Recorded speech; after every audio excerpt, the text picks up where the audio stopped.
بے شک جمہوریت میں جس کی تعداد زیادہ ہوتی ہے وہ قانون کو پاس کر لیتا ہے،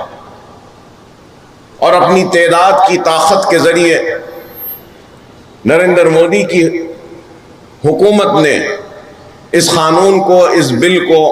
بنانے کے لیے اپنی تعداد کا استعمال کیا، اور اس امینڈمنٹ بل کو، ساری ترمیمات کو کامیابی کے ساتھ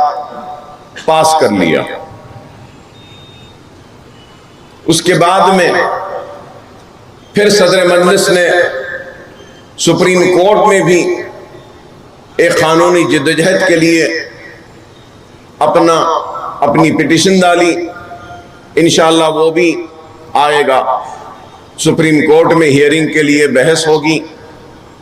وکلا اپنی بات کو رکھیں گے، اور انشاءاللہ تعالی سپریم کورٹ، ضرور ہمیں یقین ہے کہ دستور کے خلاف یہ جو ترمیمات آئی ہیں اس کو نہ صرف سنے گی بلکہ ہم کو یقین ہے کہ ضرور ہمارے حق میں سپریم کورٹ اس کا فیصلہ دے گی۔ اس کے ساتھ ساتھ ہم کو اور آپ کو مل کر اپنے پرامن احتجاج کو بھی بلند کرنا ہوگا، چاہے وہ دھرنے کی شکل میں ہو یا وہ جلسوں کی شکل میں ہو،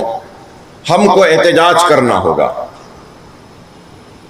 اور احتجاج کے ذریعے ہم کو یہ بتانا ہوگا کہ ہم اس قانون کے خلاف ہیں، اور قائدین اپنے خطبات کے ذریعے، اپنے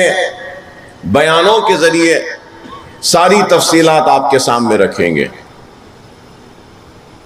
اور یہ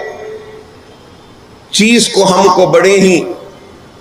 سنجیدگی کے ساتھ لینا ہوگا، سمجھداری کے ساتھ لینا ہوگا، اور ہم کو ان طاقتوں کے جال میں پھنسے بغیر اپنے مقصد کو حاصل کرنا ہوگا۔ اگر ہم وہ طاقتیں جو اس ملک کو بانٹنا چاہتی ہے مذہب کے نام پر اور کمزور کرنا چاہتی ہیں، ان کو ناکام بناتے ہوئے اپنے مقصد کو حاصل کرنا، ایسی حکمت کے ساتھ ہم کو آگے بڑھنا ہوگا۔ ایچ نیوز کے یوٹیوب چینل کو سبسکرائب کریں اور بیل آئیکن کو دبانا نہ بھولیں تاکہ آپ کو ہر نئی آنے والی ویڈیو کا نوٹیفیکیشن بر وقت مل سکے۔